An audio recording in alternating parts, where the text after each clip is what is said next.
दर्शक बंधु सौम्य murder case रे पुणी एक नुआ मोड़।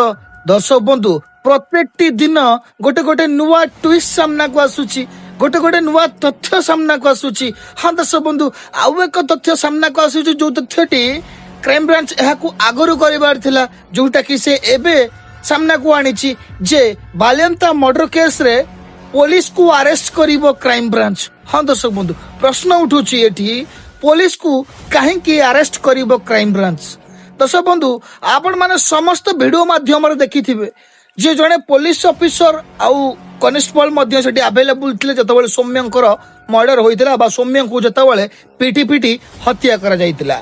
दर्शक बंधु सेतबेले पुलिस सेमानंक पाखरे थिला आउ पुलिस सामना रे सौम्य को पीटी पीटी हत्या करिथिले सेई उत्त्यक्त ग्रामवासी एवं किछिटा युवक जो युवक का ना आपण माने स्क्रीन ने देखि सारी थिबे एवं अनेक वीडियो माध्यम रे मध्य सुनी सारी थिबे। हाँ दर्शक बंधु एठारे पुणे एक नुआ मोड़ सृष्टि हेछि जे पुलिस को अरेस्ट करूछि क्राइम ब्रांच।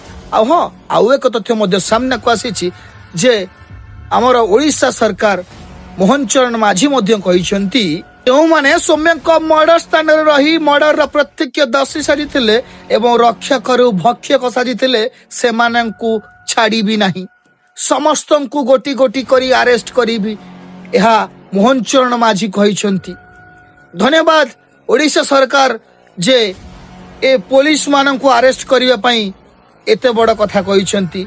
जो पुलिस बाबू सेठारे संपृक्त थिले आपण माने तो कथाटी को सुनिले भिडियोटी को देखुछंती आपण मानक मतामत कौन आपण माने कमेंट रे निहाती जणांतु। कैमरामैन तपुंग सह मो चिकू जय गोपाल ओडिशा न्यूज।